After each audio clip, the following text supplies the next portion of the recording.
e ele sozinho em terra. E vendo que se fadigavam a remar, porque o vento era contrário, perto da quarta vigília da noite, aproximou-se deles andando sobre o mar, e queria passar diante deles. Mas quando eles o viram andar sobre o mar, pensaram que era um fantasma, e deram grandes gritos, porque todos os viam e perturbaram-se. Mas logo falou com eles e disse-lhes: tem bom ânimo, sou eu, não temais. E subiu para o barco para estar com eles, e o vento se aquietou. E entre si ficaram muitos assombrados e maravilhados, pois não tinham compreendido o milagre dos pães e peixes, antes o seu coração estava endurecido. Amém? Até aqui a caminhada. Então pode ser sentado em nome de Jesus. Meus irmãos, para a gente entender esse texto, nós temos que fazer o quê? Analisar o contexto. E qual é o contexto? No versículo 30, diz que chega ao conhecimento do Senhor que João Batista tinha sido morto. E quem era João Batista? João Batista foi o profeta que veio adiante do Senhor para preparar o seu caminho. A voz que clamava no deserto, segundo o que? A profecia do profeta Isaías. E além dele ser o profeta que veio adiante deles, João Batista era primo de Jesus, era da família de Jesus. Ele era filho de Isabel, que era prima de Maria, mãe de Jesus. E quando chega o conhecimento da morte de João Batista, o versículo 30 diz que os apóstolos se ajuntaram a Jesus e contaram tudo o que tinha feito e tudo o que tinha ensinado. Por quê? Porque muitos dos discípulos do Senhor, antes do ministério do Senhor Jesus, eles eram discípulos de João Batista. Mas quando o Senhor começou o seu ministério, João Batista vai lá e fala: aquele ali é o Cordeiro de Deus que tira o pecado do mundo, da qual eu não sou digno nem de desatar a sandália de seus pés. Então, os discípulos de João Batista começaram a seguir ao Senhor Jesus. E aqui no 30 eles relatam tudo que João Batista tinha feito e ensinado. Então a Bíblia diz que com essa notícia o Senhor ele fica entristecido. Por quê? Porque, como eu disse, era primo, e ainda mais com a morte que foi uma morte violenta, foi decapitado por Herodes apenas por falar a verdade. Então Jesus vai lá e fala: vinde aqui para um lugar deserto, para a gente repousar um pouco. Mas a Bíblia diz, irmãos, que quando Jesus ele entra no barco em direção a esse lugar deserto para repousar, a Bíblia diz que a multidão os viu partir e conheceram que era ele, e foram a pé para o lugar, para a direção que o Senhor estava indo.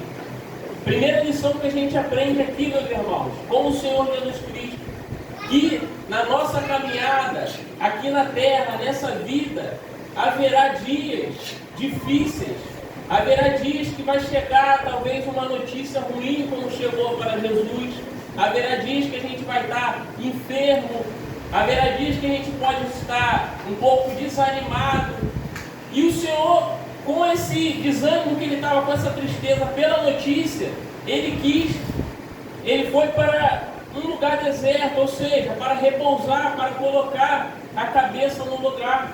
Então, muitas das vezes, quando a gente se encontrar em uma situação dessa, a gente tem que ter isso no nosso coração, que Jesus, ele entende quando muitas das vezes a gente está um pouco entristecido, quando a gente está desanimado, quando a gente está um pouco enfraquecido, porque ele também passou por isso enquanto ele estava aqui na terra. Mas o que a gente não pode fazer é o quê? É parar, é desistir, é se entregar, é o que? É voltar para a vida de pecado, a vida que o Senhor nos tirou. Isso nós não podemos. Ficar triste é normal, ficar desanimado é normal, porque somos seres humanos, somos falhos, somos fracos, somos pecadores. Se nós estamos aqui hoje, nessa manhã, adorando e glorificando o nome do Senhor, não é porque nós somos bons, porque somos melhor do que ninguém, é porque a graça do Senhor tem nos sustentado, é ela que tem nos capacitado para a gente estar aqui nessa manhã, porque a nossa força vem do Senhor e não de nós mesmos. Então, quando o Senhor ele vai para esse lugar deserto, como eu disse, a multidão, por conhecer, porque ali era o lago, né? O lago de Genezaré. Então, eles viram a direção que o Senhor entrou no barco. Quando o Senhor começou a navegar, eles fizeram o quê? Eles deram uma volta em terra, e a Bíblia diz que eles chegaram primeiro que o Senhor, no destino da qual o Senhor começou a navegar no barco.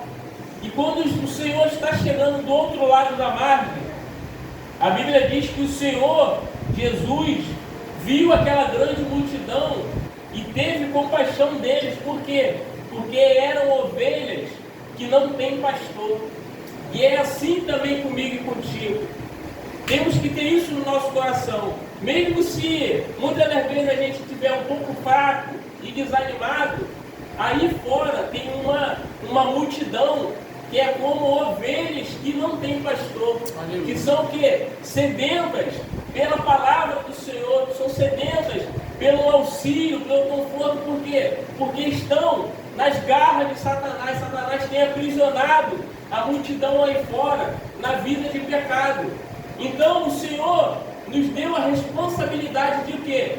De levar o consolo para essas pessoas, de levar uma palavra de ânimo, uma palavra para que venha o quê? Trazer a saciedade para a alma dessas pessoas, que são como ovelhas que não têm pastor. Porque essa é a responsabilidade da igreja do Senhor. Aleluia. Ser luz do mundo e sal da terra. Mesmo quando tudo vai bem ou quando tudo vai mal. A responsabilidade não deixa de ser a responsabilidade de ser o quê? Luz do mundo e sal da terra. Aleluia. A Bíblia diz, lá no capítulo 4, que depois, quando o Senhor ministrou a parábola do semeador, os discípulos em particular perguntam a ele: Senhor, explica para a gente essa parábola. O Senhor fala: para eles eu falo por parábolas, mas para vocês foi anunciado o reino de Deus. Então Jesus vai lá e explica para eles acerca da parábola do semeador. Depois ele vai lá e fala a parábola da candeia e disse: vem porventura a candeia para ser posta debaixo do cesto ou debaixo da cama? Não vem antes para ser colocada no velador?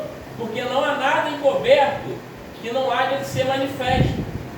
E nada se faz para ficar oculto, mas para ser descoberto. O que o Senhor está falando? Eles não têm o conhecimento do que eu estou falando, mas já que vocês têm que ser a luz deles, tem que ser a candeia. E assim somos nós nos dias de hoje. Nós somos a candeia do mundo.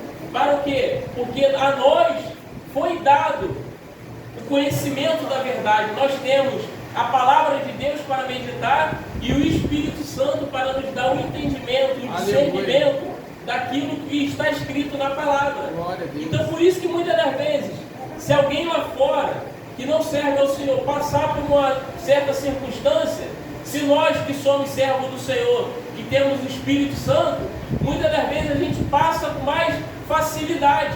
Por quê? Porque lá fora a força deles está no braço da carne, porém nós, a nossa força está no braço do Senhor, que está conosco, porque temos esse conhecimento. Aleluia, glória a Deus. Então Jesus, a Bíblia diz que Jesus, após ver a multidão, ele começa a ministrar a palavra e ensinar muitas coisas. E a multidão e o discípulo, vendo o lugar, já a hora se declinando, ficando à noite, chega até o Senhor e fala: Senhor, despede-os para que vão para as aldeias, para os campos, para ter o que comer, porque a hora já está avançada. Ou seja, os discípulos começaram a ficar preocupados com a situação. Porém, Jesus estava lá ministrando a palavra. E eles ficaram preocupados com a situação e fizeram o quê? Tentaram dar um jeito deles, dar uma solução para o Senhor. Ao invés de quê? De confiar e descansar, crer que o Senhor estava no controle. Se ele estava ministrando é porque ele estava no controle. Aleluia. Mas os discípulos estavam olhando com os olhos naturais e não com os olhos da fé. Então eles vão para o Senhor, para querer dar uma solução. E é muitas vezes assim comigo e contigo. Muitas vezes quando a gente olha a nossa situação com os olhos naturais, achamos que se a gente tomar uma atitude para tentar resolver, vai resolver alguma coisa, mas não. Muitas das vezes vai piorar, vai dificultar se a gente fazer as coisas com o nosso próprio entendimento. Então, o que o Senhor está falando comigo e contigo? Para eu e você, mesmo diante de uma adversidade, entrega na mão do Senhor, confia nele, descansa o coração, porque o Senhor está no controle de todas as coisas. Ele sabe muito bem o que vai fazer, os irmãos sabem o que o Senhor fez nessa passagem. Então o Senhor vai lá e fala para eles: dá a ordem de comer, dá a ordem de comer. Os discípulos vão lá e respondem: nós compraremos 200 pães de dinheiro para dar a eles de comer? Ou seja, quando o Senhor dá uma responsabilidade para eles, dá a ordem de comer, eles dão uma resposta, ou seja, querendo fugir da responsabilidade. A gente vai comprar 200 reais de pão para dar a eles de comer? E muitas das vezes é assim comigo e contigo. Quando o Senhor nos dá uma responsabilidade, coloca algo em nossas mãos, muitas das vezes a gente tem o hábito de o quê? De tentar fugir da responsabilidade. Temos o hábito de sempre colocar um empecilho no que Deus coloca em nossas mãos. Mas Jesus vai lá e fala para eles: o que vocês têm? Aí eles falam: temos 5 pães e 2 peixes. Então Jesus vai lá e fala: me dá aqui. Quando o Senhor pega aqueles 5 pães e 2 peixes, o Senhor faz o quê? Manda se organizarem. Colocou todo mundo sentado em grupos de 100 e de 50, pegou o pão, olhou para o céu, deu graças e foi partindo o pão. Aqueles 5 pães e 2 peixes. E qual a lição que a gente aprende aqui? Quando o Senhor coloca algo em nossas mãos, uma responsabilidade, Ele sabe, Ele conhece as nossas limitações, Ele conhece a nossa capacidade. Então Ele não vai exigir de nós algo que a gente não tem. Se é 5 pães e 2 peixes, é com 5 pães e 2 peixes que o Senhor vai fazer o milagre. Aleluia. Se você só tem 5 pães e 2 peixes, é com teus 5 pães e 2 peixes que Deus vai te usar para fazer o milagre. Se você não sabe pregar, mas sabe pelo menos ler um versículo, um salmo e agradecer a oportunidade, é com o teu versículo, com o teu salmo, que o Senhor vai te usar para falar com alguém na igreja.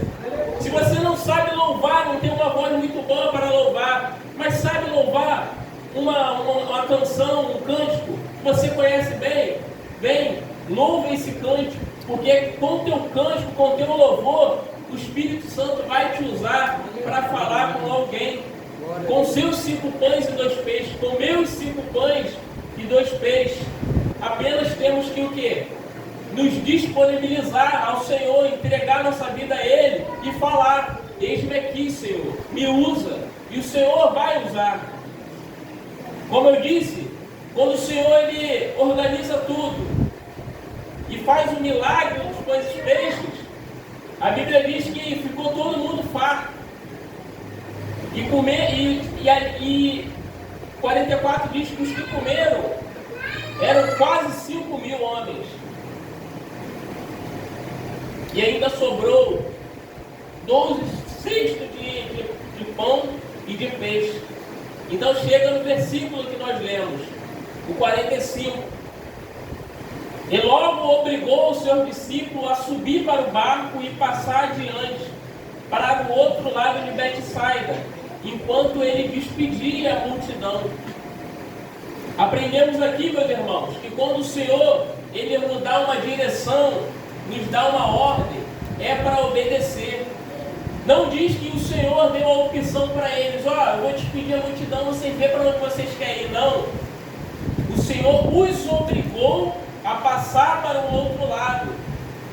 Quando o Senhor nos dá uma ordem, um mandamento, uma direção, temos que obedecer. Senão corremos o quê? O sério risco de pagar um preço desnecessário aqui nessa vida. Quem lembra de Jonas? Deus fala para Jonas, vai lá e clama contra a grande cidade de Nínive. O propósito era Nínive, mas Jonas quis fugir da face do Senhor, descendo para Tarsis. O que aconteceu com Jonas? Passou 3 dias e 3 noites no ventre de um grande peixe, mas chegou no lugar do propósito, foi cuspido na praia de Nínive. Chegou no propósito, mas da pior forma possível. Eu não consigo nem imaginar o tamanho da aflição que é passar 3 dias e 3 noites na barriga de um peixe, passando fome, passando frio, molhado, desnecessariamente. Por quê? Porque não quis obedecer à direção que o Senhor deu. Então, quando o Senhor me der uma direção e der uma direção para você, igreja, obedeça, para que você não venha sofrer as consequências das suas atitudes erradas. Aleluia. Aleluia. E a Bíblia diz, irmãos, que sobrevindo à tarde, estava o barco no meio do mar, e ele sozinho em terra. E vendo que se fadigavam a remar, porque o vento era contrário, perto da 4ª vigília da noite, ele veio andando sobre o mar e queria passar diante deles. Ou seja, o Senhor, ele não tinha subido para o monte para orar, mas como o 48 diz, que vendo que se fadigavam a remar. Por quê? Porque humanamente o Senhor subiu, mas na sua onisciência, sendo Deus, ele contemplou o esforço dos discípulos no mar ali remando. Na sua onisciência ele viu que estava a dificuldade dos discípulos. E é assim também comigo e contigo. Muitas das vezes a gente acha que o Senhor não está vendo o que a gente está passando. Aleluia. Que o Senhor não está vendo o vento forte, o mar revolto, o vento contrário. Mas Jesus está falando para mim e para você nessa manhã, que Ele está contemplando, Ele está vendo o que eu e você está passando. Ele está vendo o vento contrário, o esforço. Então a Bíblia diz que o Senhor foi de encontro ao discípulo como sobrenatural, andando sobre o mar. Aleluia. Se você, meus irmãos, se eu e você, a igreja, permanecer em direção ao propósito, ainda que o mar esteja revolto, ainda que o vento seja contrário, se a gente permanecer firme, se esforçando, remando, o Senhor, Ele sempre entrará na minha e na sua vida com um sobrenatural, com um milagre, com um renovo. Para o quê? Para que a gente venha chegar no nosso propósito. E qual é o nosso propósito? A nossa salvação. Glória a Deus. O reino dos céus que está preparado para mim e para você. Para isso temos que o quê? Perseverar, continuar, não desistir.